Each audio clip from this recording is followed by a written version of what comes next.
Hold it! Stay right there. What are you waiting for? Kill them! Kill them both! Now, wait a minute. Is it money you're after?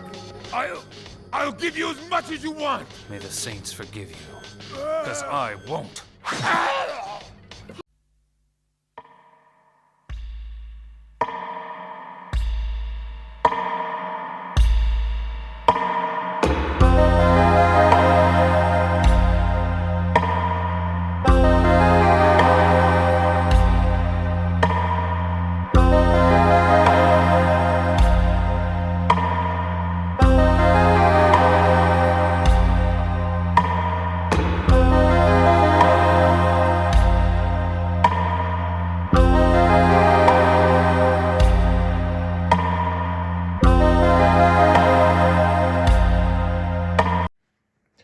Hey, you're listening to another episode of Threshold Saints. This is Jin the Ninja, and enjoy the show.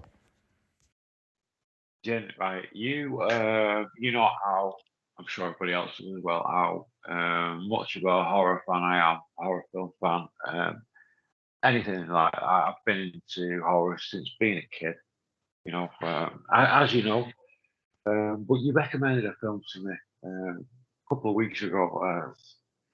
Rigor Mortis is a 2013 Hong Kong horror directed by Juno, produced by Takashi Shimizu. Hey, that was really good. Pardon? I said that was really good pronunciation. That was really that good enough? Yeah, that was good. I was just saying how good it was. Oh, thanks, mate. Thank you. Now, from I'll just talk a little bit about the film, then we'll talk about after the film and about the crazy shit what goes on in this film. It's from what I'm led to believe, it's a tribute for Mr. Vampire film series, which I'm not familiar with and I'm not seen myself. Are you familiar with Mr. Vampire, mate? So, as you know, generally, I really only watch Asian movies, Chinese movies in particular, but usually Asian only. But I mean, I do dabble outside of Chinese, obviously, but Chinese is my favorite. So as a kid, Mr. Vampire was a particular favorite of mine because, you know, it was such a great movie. It was such a classic. It was scary. Like, it was Chinese vampires in a different kind of way. Usually they were like goofy and like hop, because the thing is, like, the Taoist priest, he does like the drum, right? He does like the clapper, and then the corpses hop. So the corpses hop like a heartbeat after the priest, and so the priest calls them forward. So that's usually how we saw it in like the movies that were preceding. Like, it was just goofy. And that more of like a comedy aspect. Yes, like Cantonese cinema, especially in like the 70s and the 80s, was very like goofy, and not in a goofy way. Like, it's very localized humor. It's just like it's for the diaspora. It's for people who live in Hong Kong. Like, it's the kind of humor they like. Cantonese opera as well tends to be very slapstick. So they love those like big reveals, big fight scenes. So Mr. Vampire kind of brought all of it together. And there was also like Shaw Brothers and Golden. Well, I guess Shaw was over by then, but Golden Harvest. No, there was still Shaw. Okay, so Shaw did make quite a few horrors in the early 80s. Golden Harvest made several horror movies in the early 80s. So Mr. Vampire kind of coalesced this kind of like. Now, Jackie Chan is not in it, but it was kind of, there is an element of that kind of like Project A or My Lucky Stars kind of like action. And then also, because it's not really like Shaw Brothers action. Like, there are elements where it is very much like there are many movies. Like, there was another one in that same year, I think Iceman Cometh, or was that 87? But anyways, that one was more like a John Woo, but with Kung Fu. So it was like guns, fighting, but Mr. Vampire was like, has more of a classic feel, but the fighting is very contemporary to the 80s. And then It also has the comedy element, but in a way that Western audiences obviously could relate to, because it was a pretty big deal when it got released to the West. Like, people know that movie. And what else? So it brought in the comedy, brought in the action, brought in the horror. And Chinese horror tends to go very nihilistic. It's kind of like Japanese horror, actually, in that way. Like, when there's a great evil, usually people cannot overcome it. So, it kind of brought in that element of a very tough, because the vampire in Mr. Vampire is very difficult to kill. It takes like 5 people. It takes the whole movie. It's, it's no, I mean, seriously, he's just like an unkillable beast. And he's constantly, the main characters in Mr. Vampire are just constantly getting bitten or attacked, or nothing really works out in their favor until the very end. Basically. Yeah, I mean, it's a great movie. We should do that too, honestly. Yes, I think I'm definitely gonna. I've got it noted today. I will be adding it to my list, mate. I can't wait for it. You sold it to me already. Okay, great. You'll love it. So, I know you'll. So, looking into the work what Juno, the director's done, I'm not familiar with any of that, but now this is a fucking huge but, Jen. Right? I don't mean ask but. I mean but. Takashi Shimizu, mate. Some of the shit he's done. I mean, the Ju-on series, mate. Yeah. You've got the Grudge series. He's done Resident Evil Vendetta. Now, I've not seen Resident Evil Vendetta. I'm not familiar with it anyway. I might have seen it, but it's just not something what's stood out to me. You know what I mean? It's CGI. It's CG. It's like a CGI kind of like animation. It's like animated. I'm not seeing it. Yes, it's like animated. Right. Do you think it's still worth checking out, though? Honestly, they're very enjoyable. It depends how much you love the games. Like, I loved the games. Like, I remember playing on my PlayStation 2 all the Resident Evils. Yeah, when I first played on that, mate, Resident Evil. Yeah. So it's mad in it for a game to be as it was. Crazy. That was a very seminal, important game. Like the first, I mean, Silent Hill also was like a horror game. Oh, Silent Hill, yeah. But it was really Resident Evil, and then also like you had Lara Croft, and people don't really realize that those games were really close to each other in like release. So you had like the first Tomb Raiders, like the first 2 or 3, then you had the first 2 or 3 Resident Evils, and they had like guns, and it was similar in a way because you had like, but Resident Evil was fucking hard. The first one, it was all like, it was not a shoot 'em up. You couldn't just go and attack zombies. You had to save your ammo. You had to I'm really sure that I had to use some sort of guidebook to even get past first level. When I first played it, I was like, what the fuck's going on? It's just crazy. Like, yes. It's mad, mate. I loved it.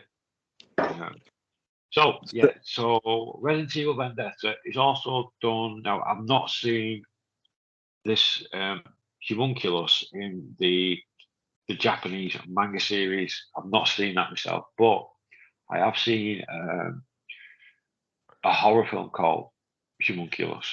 I'm not sure if it's from that manga series in like film format. I'm not sure about that, but it is Japanese. I have not, but I have seen the whole Grudge. I've seen the whole Grudge series. Yeah, they're brilliant, mate. And the Ju-on as well. Ju-on as well. That's why I love about the Asian horror so much is the extremes that they push. There's like zero boundaries. Zero boundaries. No, you're right. Yeah, just right. To me that they deliver what horror should be. Whereas like a lot of the like general mainstream horror we get now, it's pretty bog standard, mate. It's not horror. For me, anyway. For me. I'm not a big Western horror. Like there's a lot of 80s horror I actually like a lot. Yeah.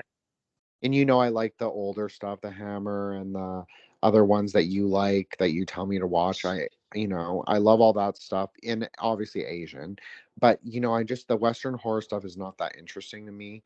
Maybe it's because I'm not scared easily.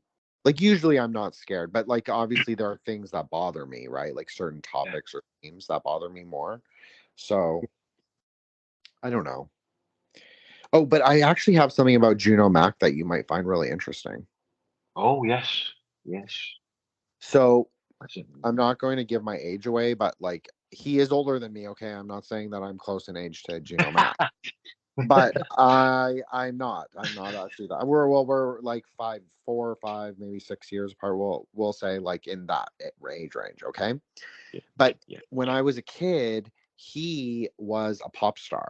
Okay, and like a Like can't. actual, like someone like a singer now, like from a band or something. Yeah, he was like a headliner.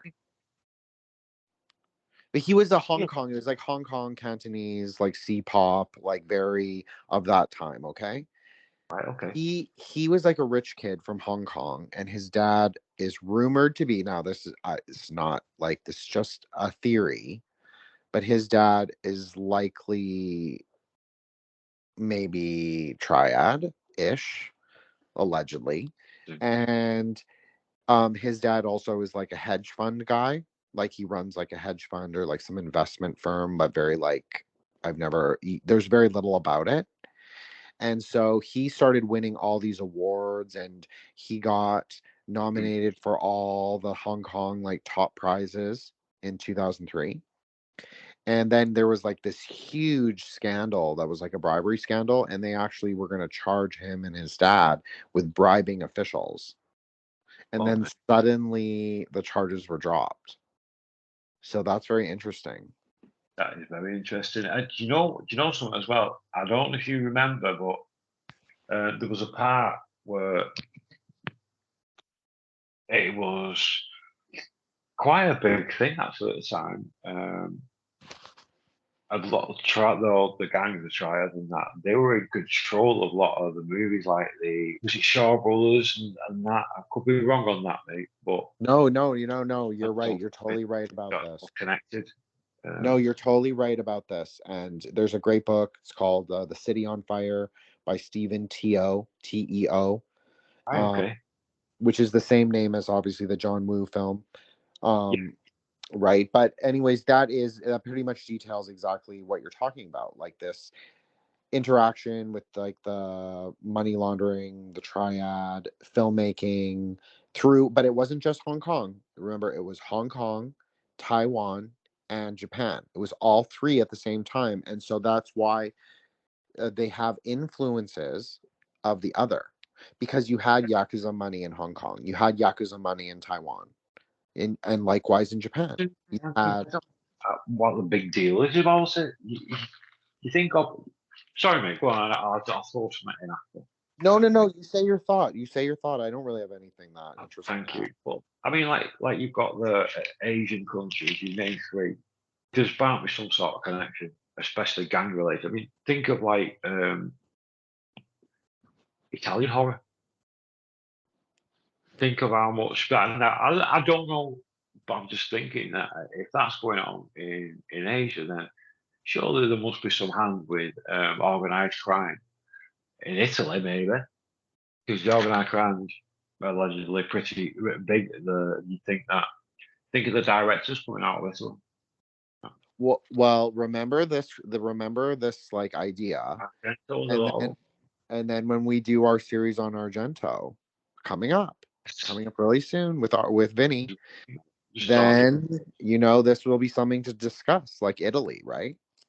yeah, I think I could be wrong, mate. I'm most likely I'm wrong, but it's just there is a possibility. Well, no, look at Hollywood. I mean, Hollywood's a complete come on, But generally. mate, you hit the nail on the head with that Hollywood straight away. I mean, they are the biggest, like that is like a cartel or like a mafia organization. I mean, there's no question about it. There's absolutely no question. But I think the thing that is interesting in Asia is that they really cared about the quality of films that they made, Yeah, and they cared about winning awards, but it's actually quite frowned upon to do that, to bribe openly. Like, yes, Chinese culture has a whole thing of bribing, okay? There's no running away from it. But no, because it is a very cultural thing, and it's a very important thing in some ways. But the idea was, especially like how film scholars relate to history, is that the triads really cared about a quality art film.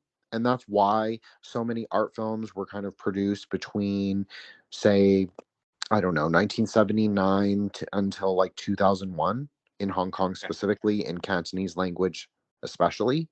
So they really cared about producing beautiful, amazing works of art, really. And so you can look at a lot of golden age Hollywood cinema, like Mr. Vampire. That is a complete, like, that's a golden age classic, like 1985, a perfect. It's like almost a perfect film, actually, of like Do you for think? Chinese cinema. Yeah, just would you compare it now? This is one of my favorite films, not just Asian, but of all films, Chinese Ghost Story 2. Do you think it would be along the lines of that? Because to me, that was Yes, an so that's an epic. That incredible is film. also another one that is like just an epic masterpiece, really. Yes. And you have to remember that film scholars did not really treat Cantonese language cinema, especially like they would treat some movies that would come from mainland China as like very special kind of like art films. But Cantonese cinema was kind of like this underdog that they Right. really look down upon because it is a colloquial language. Not everybody likes the sound of it.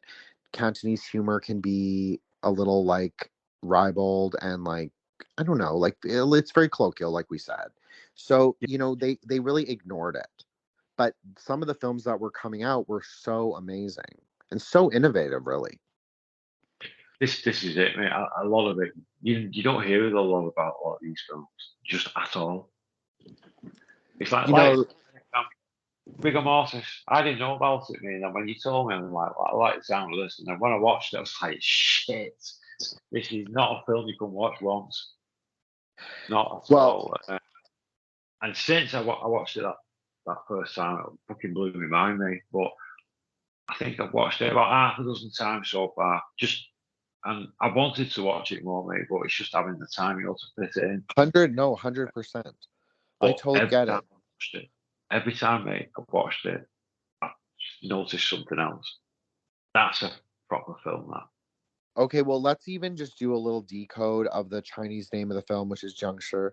And I apologize in advance for my Mandarin. I know it's not perfect. Anyways, so Jiangshi means it's like it, Jump. that's lit. Jiangshi means vampire. It's like a Chinese vampire, okay? But when Right, you okay. break the words into two different characters, Zhang means, okay, so I broke down the radical, like I broke down the whole character. So although it just refers to a vampire, like in common colloquial understanding, Zhang is just a vampire, okay? If you break down the character, it actually says evil of night pervading at the three levels. Right, 1 minute, mate. 1 minute. Let me write. Evil of night. Yes. Evil of the night. Evil of... Pervading at the three levels. So this is rather interesting, just from my perspective, because That's brilliant, that, mate. A brilliant interpret. Evil of the night. So Pervading at the what? Sorry, that last bit. at the Sorry. three levels. At the three levels. Cheers. So do you remember when we did the Tantra series, we talked about this, how the world has a three realm structure? Yeah. So actually that is what that means. That's part of what that in the character. There's a number 3, but in between each of the strokes for the number 3, there's a character for the well or for a field. So it's saying like each different world of heaven, earth, and hell. So it's actually a really interesting idea, like almost like an evil wind, maybe you could say.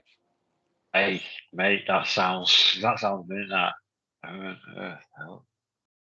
And then the other character is Sure, which is just corpse. So that just means corpse.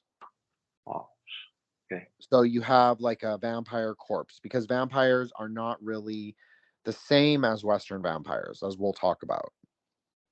And we should also say the star of the movie, who's Chin Soo Ho, he was the star of Mr. Vampire. So Yes, and I read that. I think that's brilliant how they've. I mean, what's the difference? I'll tell you what. I don't think actually. I'll have a look. I'm just looking at when Mr. Vampire, the film series, come out, and then how much longer was it did it take them to write the scripts, etc., to release Rigor Mortis? So that was 2013 for Rigor Mortis. Sorry, mate, my internet's just slow. no, that's Sorry. okay. Don't worry. Well, I'll Right. just say while you're looking at it, it's really interesting because in this film, Rigor Mortis, he plays himself. So he doesn't have his name is his name in the film. And just we should shout out like there's a couple other people who are big names, like not big names, I would say like B-list Hong Kong actors. But if you grew up Yeah. watching Shaw Brothers and like 70s, like Golden Yeah. Harvest, you will recognize the people by their faces because they all were in big movies. So Yes. so I'll just Yeah. say a I know. couple of them. Sorry, go ahead, Yeah. Journaling. Do you know whose name used to always pop up? Not horror, more like the martial arts side of it. Jimmy Wang Yu, but it's like beyond like certain like just say for example Shaw Brothers, they tend to be on the same like label, wouldn't they? And like as if they work for them. Yes, I so mean they that's would sign studio contracts just like in the olden days, like when they would, in Hollywood, like the earliest days of Hollywood, like how they would sign long-term contracts with studios. They did the exact same thing in Hong Kong during the 60s and 70s. They would have the yeah, actors sign exclusive agreements, and then they would it was like very it was like almost like a production line for film. So they would have like a bunch of writers writing every day of the week, producing just like scripts every single day, and then they would kind of like work out the specifics of that film. They would go to one of the outlying islands where they had built all these like faux villages, but actually like really built them, yeah, not just a set. And then they would just film different movies. Like every week would be like a different movie. So they really crazy. had it down to like a science. And Yeah, so, yeah, so there a lot of the people were involved, like heavily involved. Like some of them were big stars in the early days. So you have Billy Lau, who plays the repair or the maintenance man. So I'm going to call him the maintenance man because I think that's an actually interesting kind of Chinese way to name people, like yeah, just by their profession. So I kind of did yeah, that with the whole cast. yeah. Do you So think then, would it be the sorry, go same ahead. dude? Sorry, would it be the same dude that almost immediately when the film starts performing a ritual? Yes. So Almost immediately, you're like, oh, it's yes. just brilliant. It's brilliant. Is that the guy we're talking about now? Yes, so that is the Right. guy. Okay. That's the maintenance Yeah. guy, Billy Lau. So I'm going to call him the Yes. maintenance man. Yeah. Then you have Richard Ng, who is actually like pretty well known in many Yeah. martial arts movies, an incredible fighter actually back in the day. And he plays the vampire. So Right. I call him the vampire husband because he's also in the first few minutes of the movie when the lady is doing checking the outfit. She makes her husband wear the outfit or the shirt while she's tailoring it, and he goes, "Ow, you pricked me." And she is one of the first characters that Chin Soo Ho meets in the restaurant, and they have a whole conversation. She says, "My name's Mew, and I help out around the place, but I don't." And Yeah. there's actually something really interesting about her name. Her name refers to someone who is very selfless, who like Oh, almost is like it's like a saint kind of. And even the older, the fatter lady, she says, yeah. "Oh, Amelia is like a saint." She even says that. So I just think that that's very interesting. Her name is very, it just has that connotation of someone who's just very selfless, just kind of like is a doormat almost. Yeah. I know what you mean. Yeah. So that's really interesting. And then so her husband is the vampire, and then you have Anthony She's like Chan. soulless, almost. She's soulless, and maybe he's let her dry. See, that's really interesting. Like you could say it is kind of like a soulless. It's like a person without a strong essence. Like Yeah, they just are very weak as a person. Just like very there's not very much there. They take on more of the qualities of the things around them. yeah. A feeble-minded, would you say? I wouldn't say she's feeble-minded, but she just is like a martyr almost. Like she just is like everything is just like everything that happens, everything in her life is just it just is like a product of fate. That's a very Chinese idea. Remember, Chinese is very fatalist, the Right. thinking sometimes. And it can also you this is something really interesting that I thought a lot about when I was rewatching the movie for this episode.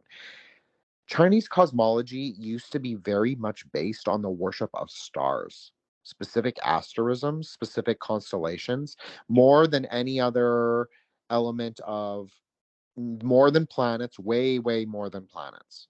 The planetary deities I didn't even know until I was a teenager, honestly. I knew Venus and Jupiter. Those are the only two because those are the only two you ever see in popular worship in like the temples and stuff. It's only the king of Jupiter and the king of Venus. And the king of Venus has a very specific look. He's got like a bulb head, like it looks like a peach kind of.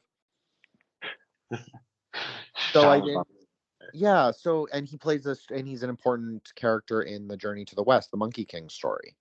He is the guardian in one of the stories of the peaches of the Western heaven. So yeah, that's you never really see it, but star worship is so important, and this will play a really important part in the movie. And actually, I started to notice how important some of the elements were, some of the numbers were, because right when he moves in, what apartment does he move into? Well, he moves into 2442.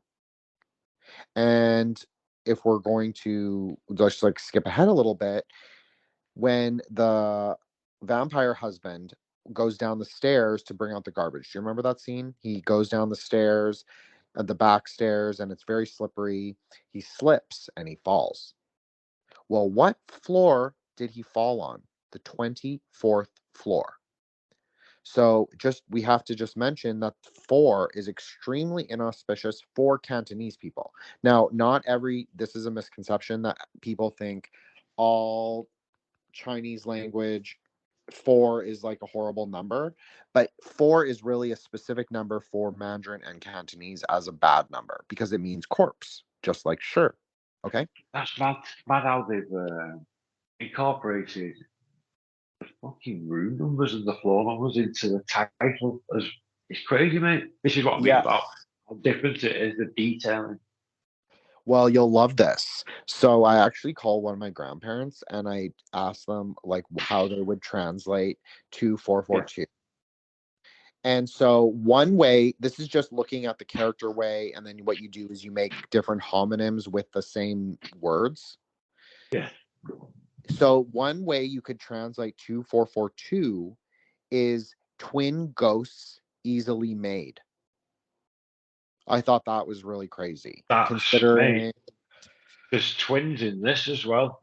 Well, that's what I think. I think they totally You did that know, on man. purpose. That's a very Chinese thing Yes. to do. That's a very Chinese thing, and a Chinese speaking audience. So a That's Cantonese speaking genius, that, mate. audience would know. So they would be able to look at the number and know right away. A lot of them, That's smart people. genius. Yeah, mate. That's crazy, mate. Yeah, I On thought you already. would love that. I thought you would love that.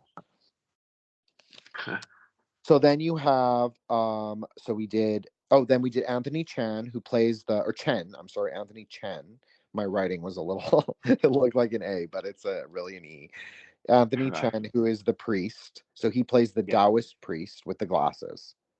Then you also Right. have Gao, who is the black magician, who has like the other Black priest. magician. Yeah. Yes. And then you have a really big star actually in Kara Hui. So Kara Hui is in a very important Shaw Brothers film called My Young Auntie with Gordon Liu. So if people haven't seen that, I highly recommend people to watch that. It's a martial arts film. It's not magical. She's also in another film called 81 Weapons of China, Legendary Weapons of China. She's in so many films. Like, honestly, I can't even remember all the ones off the top of my head. She's such a seminal Shaw Brothers actress, and she pretty much, her career actually was, she did quite well her whole career. Like, she really worked from the time she started until like now. She's still in movies now. Do you know So, something, Jen? Right. Sorry, mate, just a quick no, one here. go for it. Go for it. It's on about how you said like earlier about making like a film a week. I would say at least, mate, there's potentially hundreds of thousands of Asian cinema, that films that have been made that we don't know about. No, To you're think totally of right. when it really is crazy. All you have to do is get one of those labels up, like Shaw Brothers, or even Jack Shock, which is a pretty recent film label, Jack Shock Horror. You put that up and see all the films they've made. And we're not talking about shitty B-movies. These are like some of the best horror films that you will ever see. No, I Just from that totally. label. And then you've got your Category 3 label. And I think they're a lot more recent than the Shaw Brothers and that. But Yeah, they are. you So think, Shaw Brothers yeah. kind of. Sorry, go ahead, Generally. No, listen, I was wondering, like how, like some of them no longer exist. Yes. Just say like Shaw Brothers, for example, if that no longer exists, would they have, do you think, incorporated into one of the newer labels, like maybe Cat 3 or Hong Kong Horror? Do you think that's how it works, or would it be they'll have nothing at all to do with it? That's more how it is. Usually, because like Right, okay. the copyright in Hong Kong, especially during the 80s and the 90s, was very Yeah. nebulous.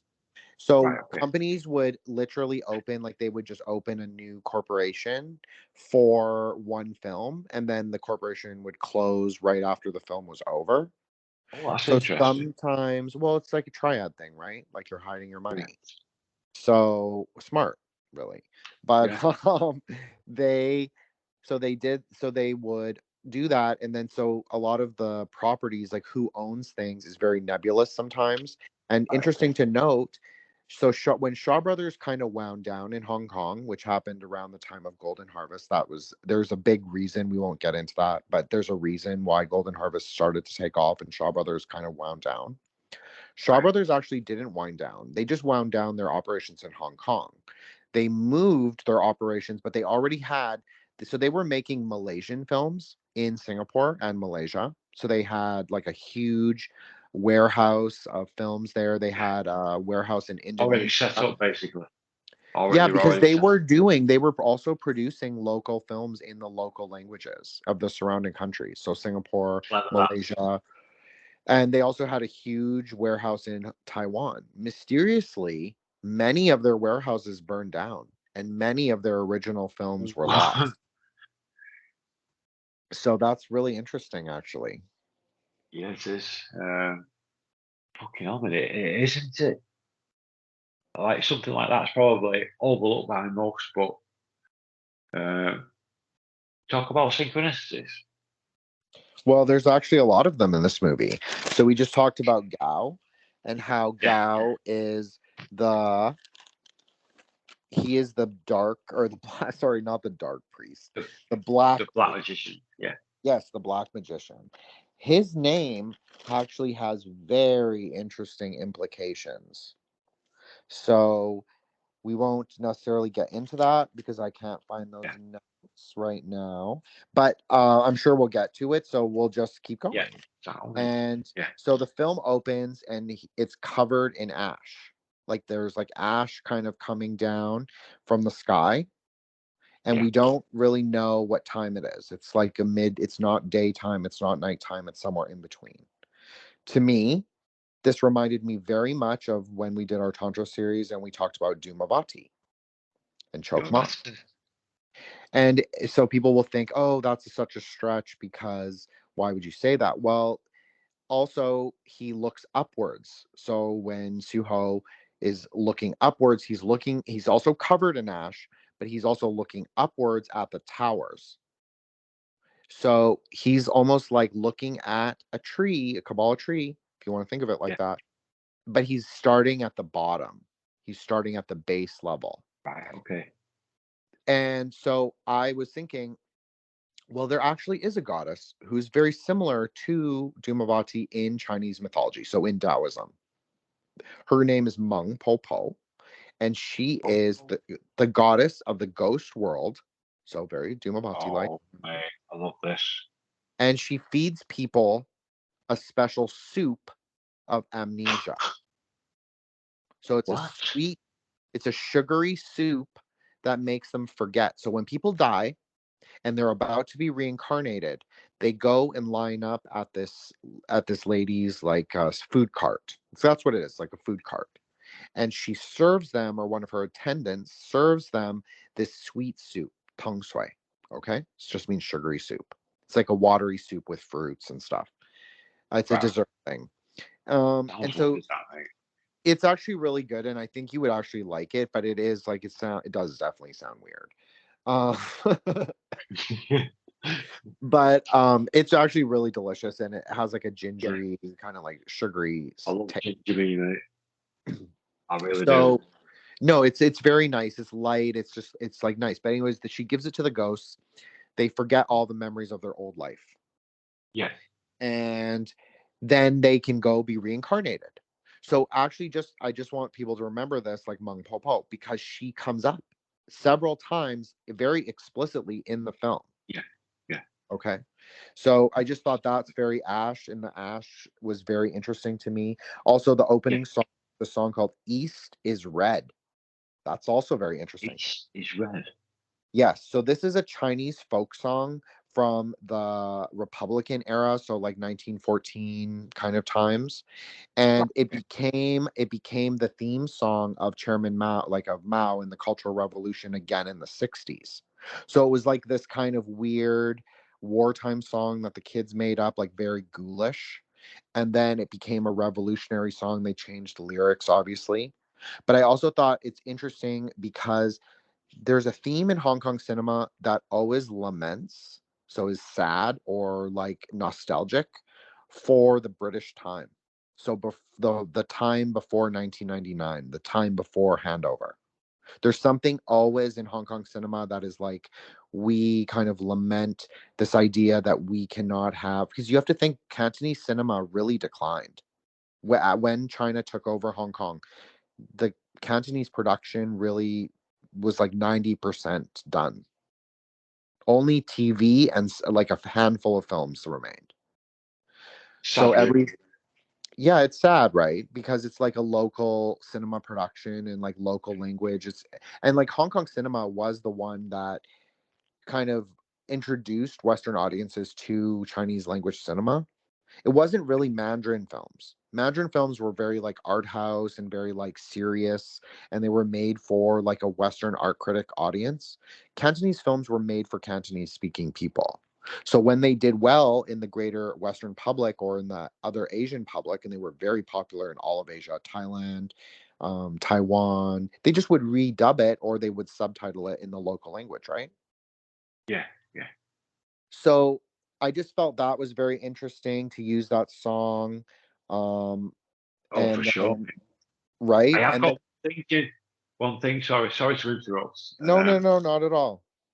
Were you mentioning about like quote star worship? I've just sent you an image. It's actually a film poster of Rigor Mortis. I've just sent it you on a DM on Insta. You just do the favour, just have a look at that. And were you mentioning stars or star worship? I mean, is that a star covered in blood? That's absolutely a star. That's absolutely a star. It's also a 5-petaled lotus. If you remember our discussions about lotuses in our other series. This is what made it's crazy. And it has like different concentric rings, right? Like there are different rings within the mandala. So it's just like a mandala, really. We're looking at like it's a Chinese compass. It's a bronze compass. Now, this kind of compass doesn't really exist like what they actually showed in the film. It's obviously like it partially.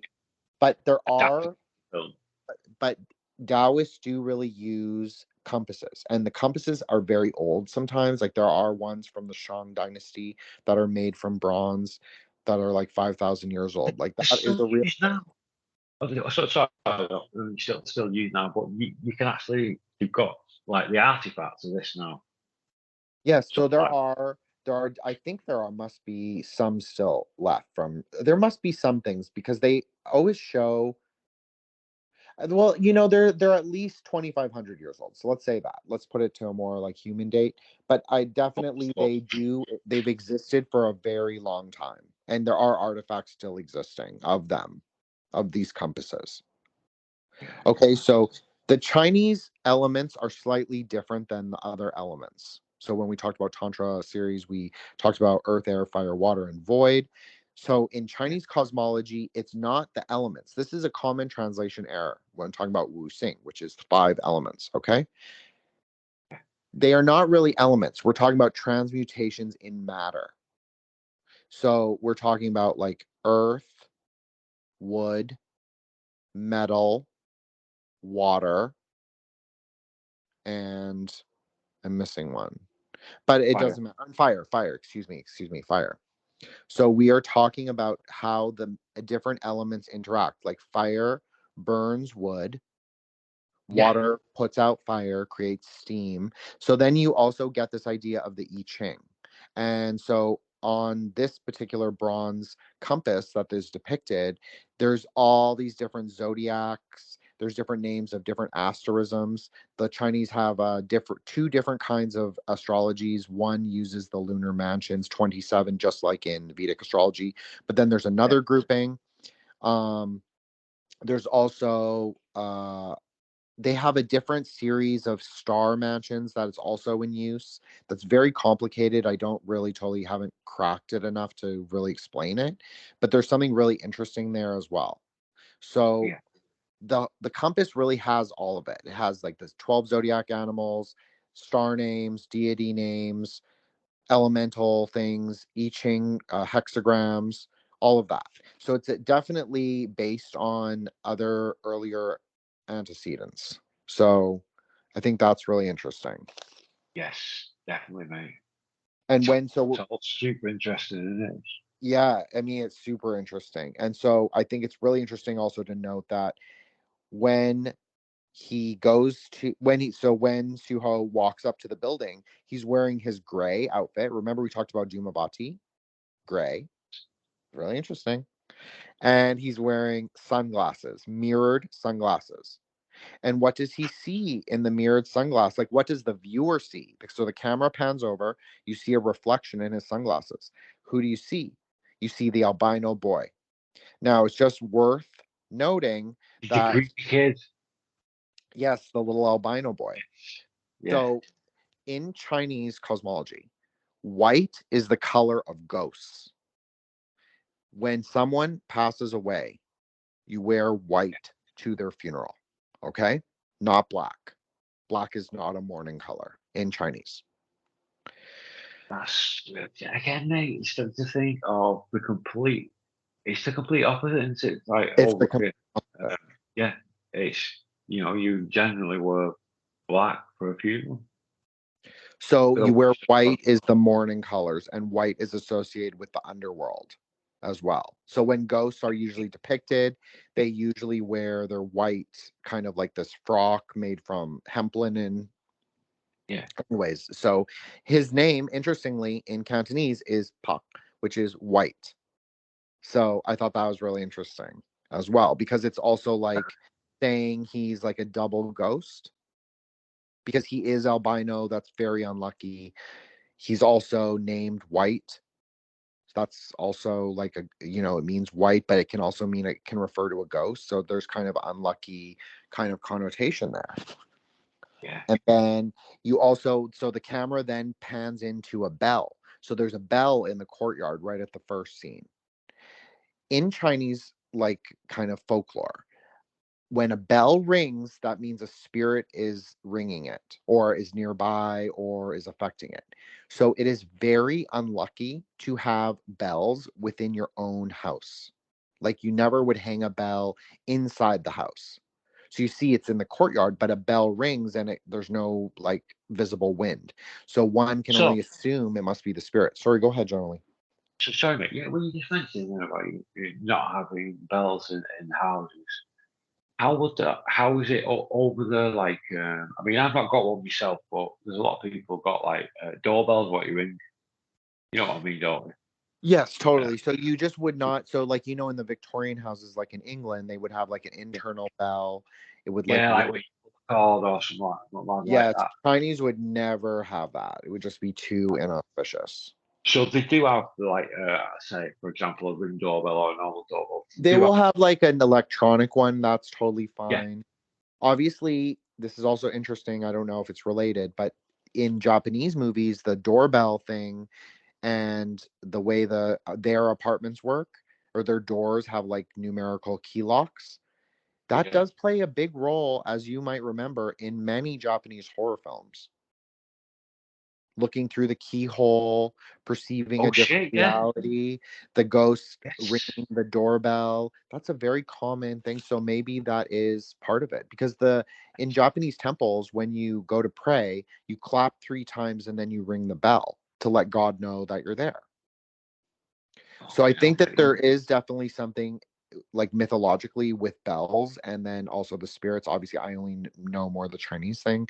So Yeah, a spirit and a bell rings, so you never have it in your house. The bell rings, there's no source of wind, it's probably spirit. That's what we assume as the viewer. Then yeah. cut to the maintenance man brings Suho to the new apartment 2442. He says, okay, we need to put incense here. So this is very common. And he started at the back door. So at the door that faces the balcony. Right. This is very common as well. This is actually how to really do it. Yeah. Now, we don't really shouldn't get into it too much, but I think it's really interesting to look back Hong Kong social history. The This is like a tenement building. So this would not be in Hong Kong proper. Hong Kong actually has a lot of like districts and outlying islands and different places. So this is definitely some older kind of tenement public house, like public housing. And a lot of the Chinese comic books from the 60s were also set in the tenements. One of the most famous is called Dragon Tiger Gate, which is also a film. Actually, but there's a sequel as well. So that's actually really What's it called? interesting. Dragon Tiger Gate. Dragon Silent Gate. So it's So, about would a you bunch recommend of. that one? Yeah. It's very cool. I don't know if you'll love it as much, but it's not a horror, but it's a very action packed magic, I'll try it.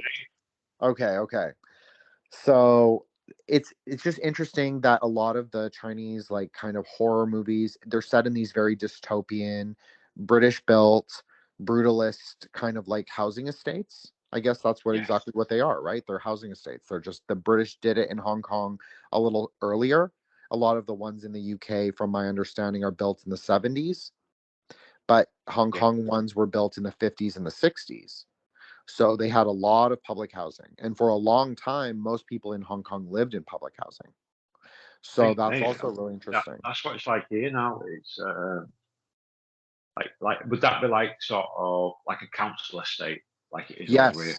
Yes, that's exactly what they are. They're council estates, just like it has a restaurant in the bottom, just like it has a temple nearby, just like it had, it's quite out, wherever the housing estate that he's at is. It's probably in a smaller village that looks like just like a little village, not really in the city. Yeah. That's kind of how I see it. You know something? Yeah, right.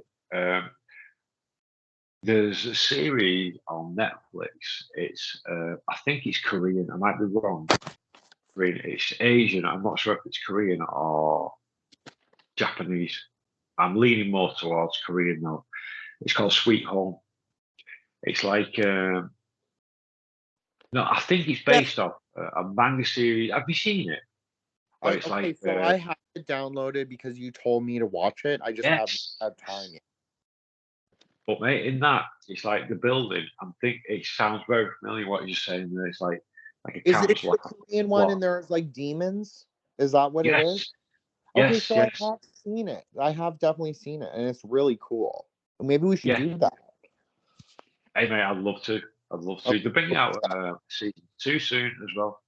But in the building, it's got in at the bottom. There's a shop in it. There's I'm not sure if there's a school in it or something like. But from what I'm led to believe, not just from Sweet Home, but like there's a lot of like them council blocks where they'll have in it a school, restaurants, like little shopping, like grocery stores, and all that, like compact into one building. So that was something that's common in So China. I can only speak from like Hong Kong experience, Right. Okay. but in my understanding, yes, like in Hong Kong especially, the old tenement buildings were very like Chungking Express. If people have like seen that movie, that there's a lot of parts of that movie that take place in a tenement. There are what another movie? Oh, there's so many, honestly, and all John Woo movies, all the John Woo kind of like cop action, what they call gun fu movies, Yes. where they like do the martial arts with the guns. Those are all often set in the tenement buildings.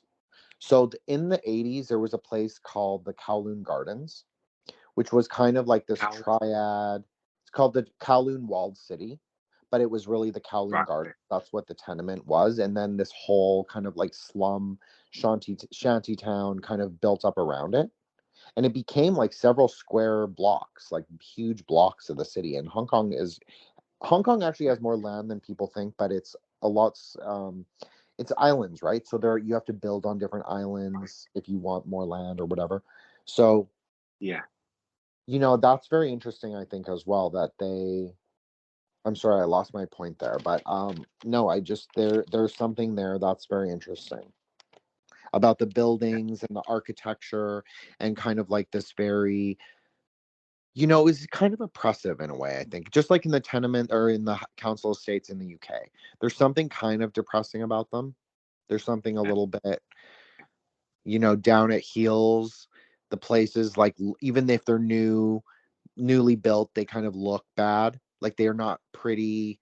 The apartments are kind of like not always, but there is some kind of element where it is like very, it's not human scale architecture. It's very like huge, concrete, industrial.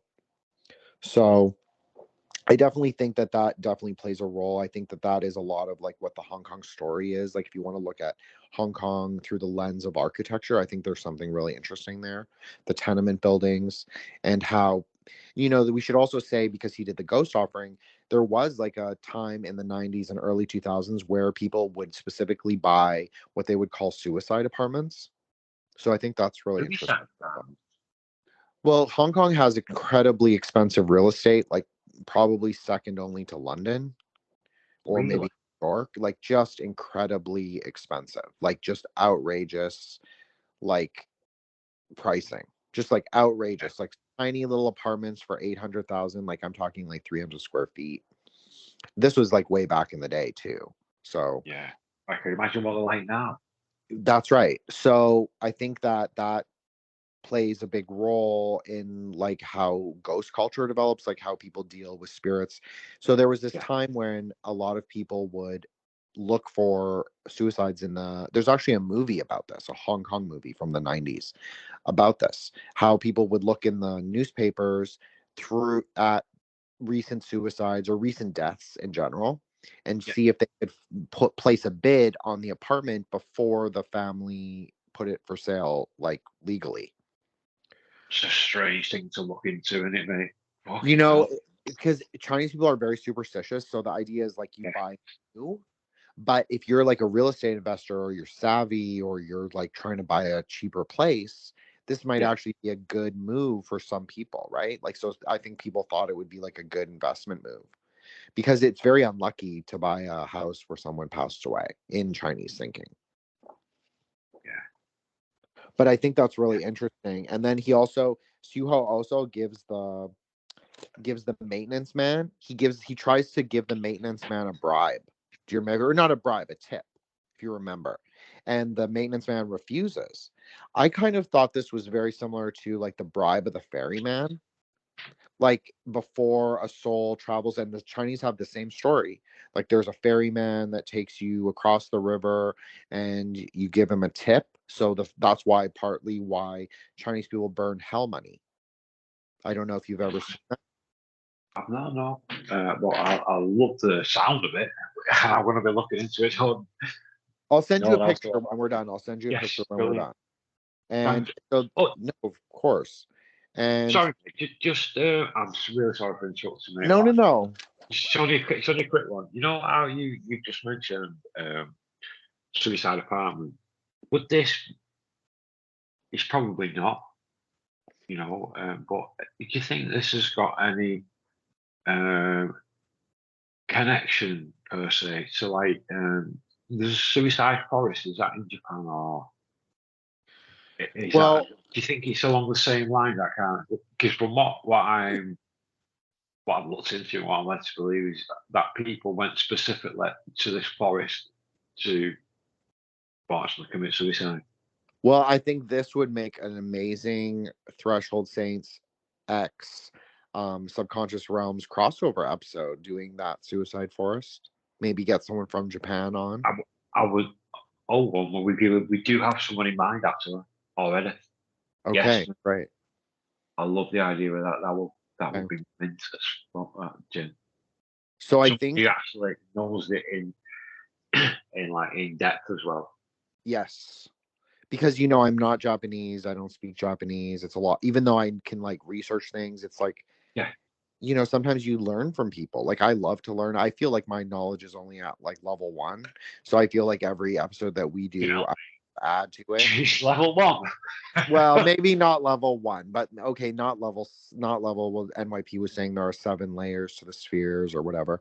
So maybe I'm at level 4. Fucking hell, mate.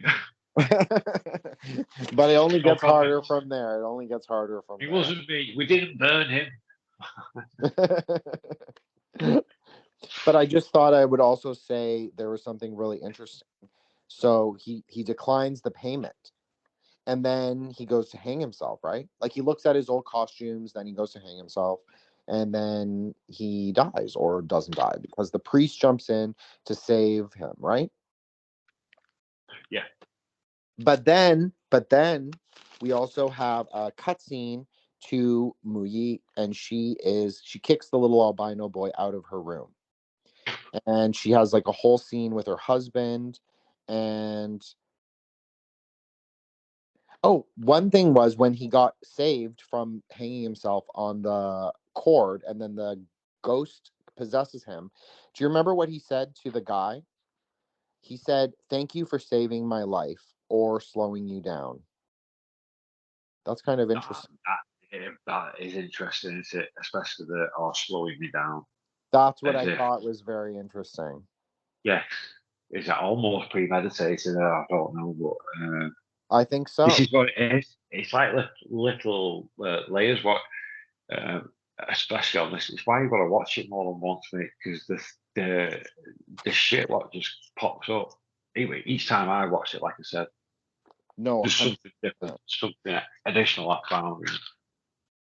They're the best kind of films, mate, because they keep you like. It's the kind of film where it plays on your mind. Well, just wait till we haven't even gotten like that far yet. So let me just get a little further, and then we can come back to that. Mate. So then it cuts the scene to the Mew and her husband. I'm not using very good Chinese to say her name, but that doesn't matter. Muyi. Anyways, she has the dream where the husband is soaking his feet in water. And he says to her, he will return. And then she asks him, "Are your feet cold in the hot water?" Yeah. And I think that's very interesting because a corpse is cold, right? And also water is quite the portal. Even in Chinese cosmology, water is a portal to the ghost world. Yes, mate. It's commonly known, and to me, shit goes on like in bathtubs, especially. Really interesting. Yeah. And then also water, if you remember Constantine with Keanu Reeves, he would do that thing where he would place his feet in water before he would travel into hell. Love it, mate. Yes. So I know that must be some kind of like Telema idea of traversing the boundary of like substances, like like so you're half in water, half in, not half like literally, but partially in water, partially in the material world. So I think there's something really interesting there, and I think that dream sequence actually was really important. And also, I want to point out that you see her spraying the flowers. So she's spraying the flowers on her ceiling. On the ceiling. Yeah, remember she's that old lady, she has like all the flowers, Yes, like roses, yes. and she's spraying them. That's very similar to the first scene when he's looking upward at the towers, where you would expect the camera to pan downwards. Like you would expect the camera to like look at the towers straight on or maybe pan down. He looks up, right? And then the camera moves up. When she's spraying the flowers, it just reminds me as above, so below, like very strongly. Like something is very inverted in the Oh, mate, towers. that's a brilliant description. And because they grow in the ground. But if the ground is in the sky, right? Like if they're really growing from heaven, so it's kind of like they're Yeah. flipped. They're already living in the ghost world. That's kind of how I interpreted it. But maybe that's a little like skipping ahead too much. No, mate, I love that. I think this is what I mean. It's like little things like that, because we all see things differently, I guess, in some way. Whereas, as like for example, before when you mentioned about when you notice something on the artwork, especially, Well, you like speaking of see something artwork, that I don't. no, 100%.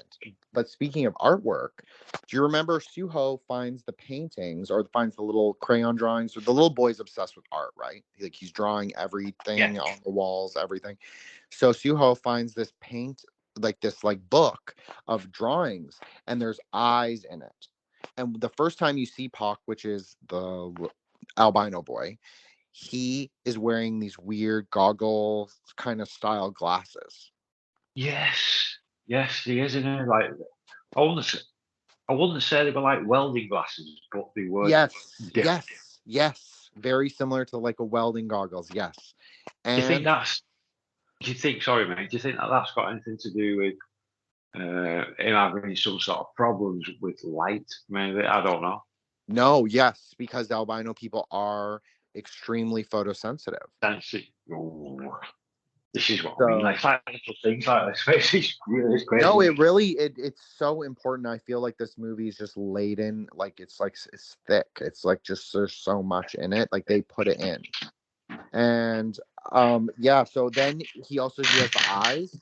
And what are the eyes in his picture book? They are the eyes of the girls that live in the wardrobe, the ghosts.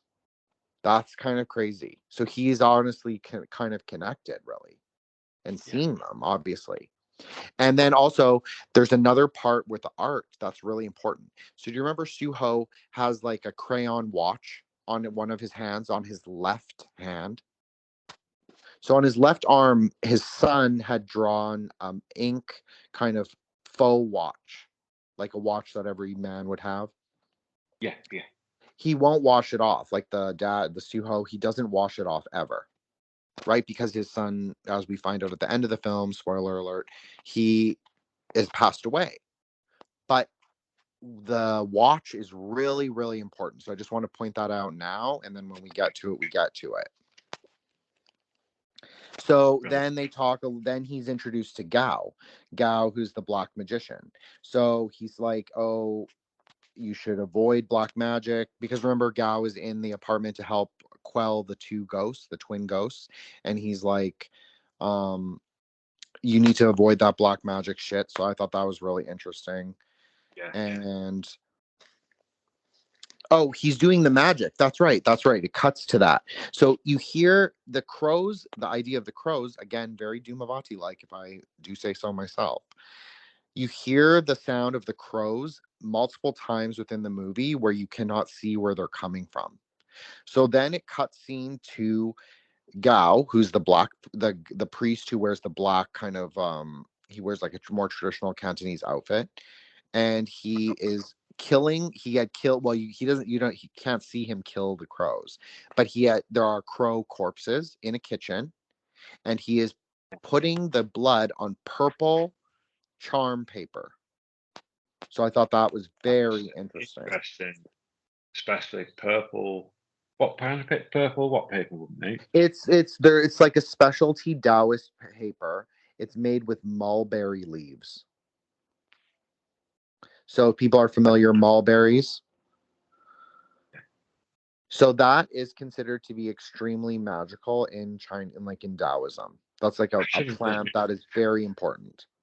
I should imagine that it would be very expensive as well to use. That to write on, especially.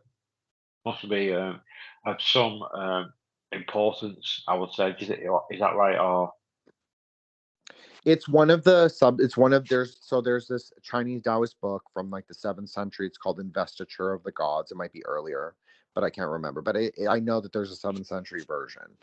Anyways, it talks a lot about like the different offices of the gods, and there's different stories about each of them, and it just talks about how the importance of mulberry paper for making like ritual kinds of prayers to burn and all this. So yeah, so there's like peach. You see this again when you'll see this when we get to the fight scene with the sword.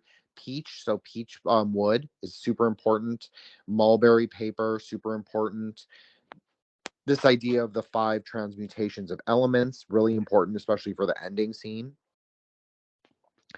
But you see, so then he's explaining how the corpse needs to sit in 7 days of total darkness raised above the ground. Okay, so the Gao is explaining to Mu Yi how the corpse needs to preserve, like how it needs to transform, right?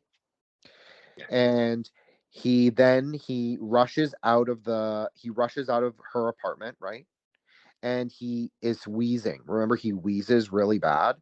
He's got some kind of like asthmatic disorder. He goes to an altar. Well, it's really interesting considering you and I just did a Kuomintang altar, like a Kuomintang episode. But what is on his altar? Dozens of Kuomintang. What kind? The golden bar. Yes. So yes, all over his altar, he's got demonic gods. I don't know which ones they are. I don't know. But he's got some evil gods, which is what they would be called in Chinese, like in a Chinese way of thinking, evil gods or hell gods. Because not all hell gods are evil in Chinese thinking. Not all hell gods are bad. Some are actually very good. Some are to guard the gates of hell, and then some are to like catch naughty spirits, and there's a bunch of things. And we'll get into this in a 1 page. But on the altar, there's like 2 or 3 evil gods on the very top. So you see how it's layered. And then you have Kuomintang that ring all the way around, and there are like 3 layers. So that's also very interesting considering the title of the evil of the 3 layers.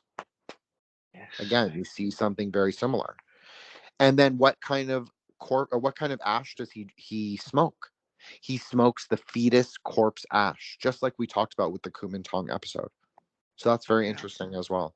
Just to think that when we did that Kuomintang, I don't think I'd watched Rigor Mortis by then.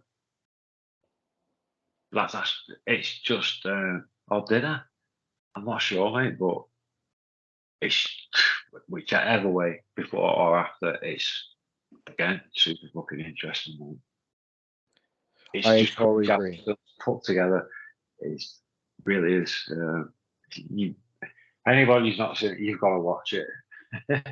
You'll love it. No, I totally agree. And also, it's really interesting about the Kuomintang because everyone who's from Hong Kong will know what that's from, because like I said in that episode, there was a craze in the early 2000s of people buying Kuomintang, of people buying the angel dolls, the Look Tep, all that stuff. Like that was a huge craze, and all the businessmen would recognize a Kuomintang right away. Everybody on Chinese internet knows what a Kuomintang is, like 100%. Yeah, so everybody would instantly recognize it, and it also is not Chinese particularly. Like there's partly it is Chinese, but partly it's also Southeast Asian. So that's also interesting because it's showing Hong Kong as like this transitional place. where all these different Asian things meet, right? So then it cuts to the scene where the mom and the little albino boy are eating the hell dinners. So what people do, people will put food out for the ancestors. They usually don't do it in front of their doors. Like yes, there are people that do it like that, but usually you put it on a name, like in front of a name tablet. So they'll have the names of whoever, like grandma, whatever. So they put like food in front of the tablet, but then at this place, I guess because the building's so haunted, they put it outside the apartments and then she's eating it. So this is a sin, pretty big sin actually. But then you see, what do you see? You see 3 or 4, I can't remember, but I think it's 3. Yes, 3. You see the 3 policemen coming down the not policemen, sorry, ghost policemen. So it's the 3. Remember, they're the really tall guys and they're wearing bamboo hats. You can't see their face, and they have parasols. Yeah, so it's like the sort of, how can I describe it? Sort of like a Raiden hat. Yes, a Raiden hat. That's exactly what it is, made of rattan. Yes. So they are this is a very common idea that you would have guards from the underworld going up at different times from places that are portals or places that are deeply connected to the underworld. So they would come up to the physical reality to capture any runaway ghosts. And there's a famous Chinese folk deities. They're called Hei Bai Wu Cang, which is the white, black, and white. Well, it's white and black. No, sorry, it is black and white. Black and white impermanent uncles. One is very tall and one is very short, and they both have their tongues sticking out. Weird, that thing. Yeah, and they both committed suicide. It's a very interesting story. We won't get into it, but it's a very interesting story. Anyways, they remind me of this, and there's a lot of references to them, like very subtly in the whole movie. Because it's a very uncommon kind of deity in the outside world. Like only really Chinese people will know who they are, and they always appear together, and they grant great wealth, or they capture evil spirits. That's the other thing. They punish evildoers. That's their other idea. So this whole idea runs throughout the film, right? And so you see these 3 kind of hell policemen. You have to shut your eyes. So then you have the eye symbolism happening yet again. Yeah. Because you cannot look at them, but the other idea is that you should not breathe. You should not breathe because they will know. They will be able to, I guess, notice, right? That's your energy. That's where your chi is, right? Is in your breath. So if you don't breathe when they're nearby, they can't hear you. But if you breathe, they can hear you. So anyways, they cover their eyes so they can't see them. They pass by. Just thought that was very interesting. Also, I wrote this down, smoke. So you see smoke kind of fading away as they walk away. Again, very Bardo, very like Hell Realm, very Dumavati smoke. Just think that's very interesting.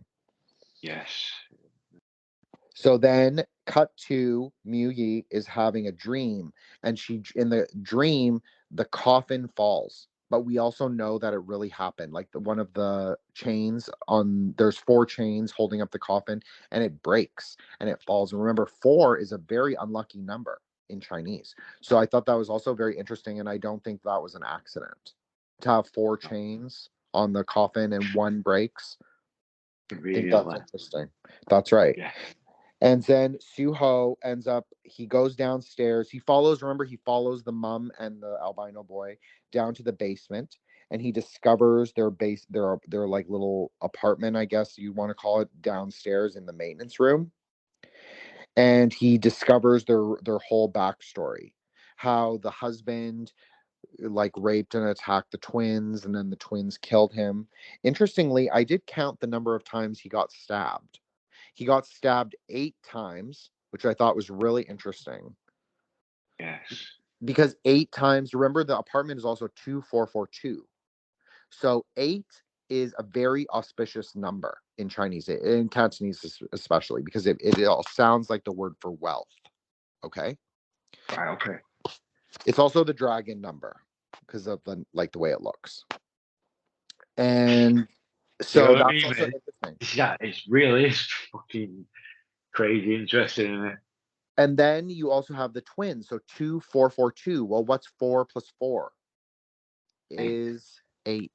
So 2 twins. So the twins in Chinese are this. People don't really know this, but they're quite unlucky. It's quite unlucky to have twins.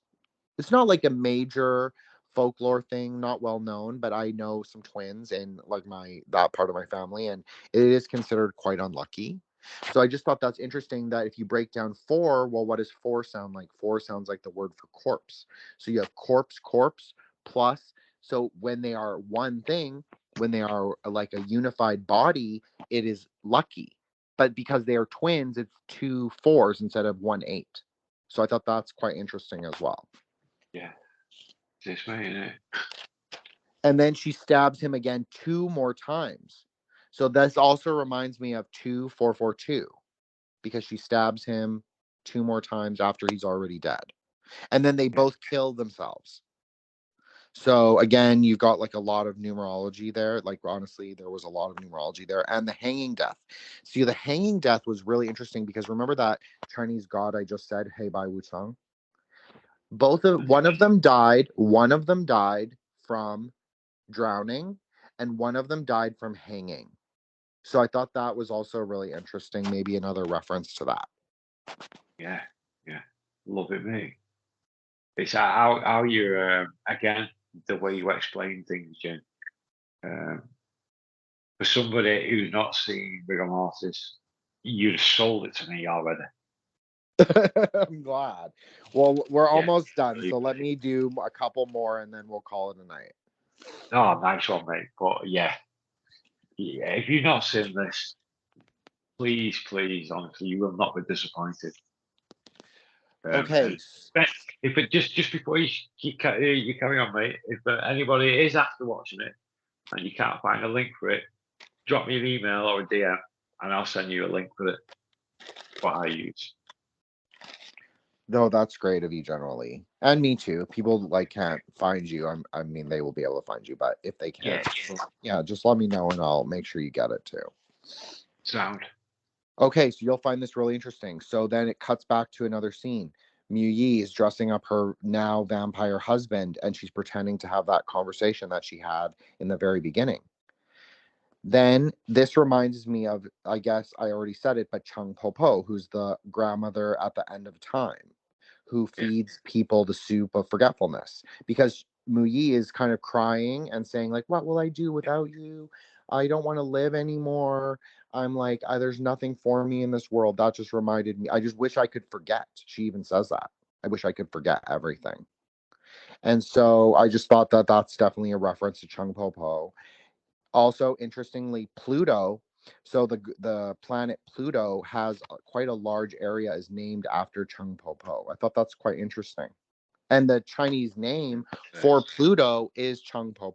So the Chinese astrology or astronomy, I mean, they call Pluto Cheng Po. I thought that's really interesting. Oh. Because that is like the ruler of the underworld, right? And you see that a lot coming up. Sorry, go ahead. So, would this have any connection to, especially when you mentioned Pluto, to Scorpio? Well, you think? Well, I wonder. Sign.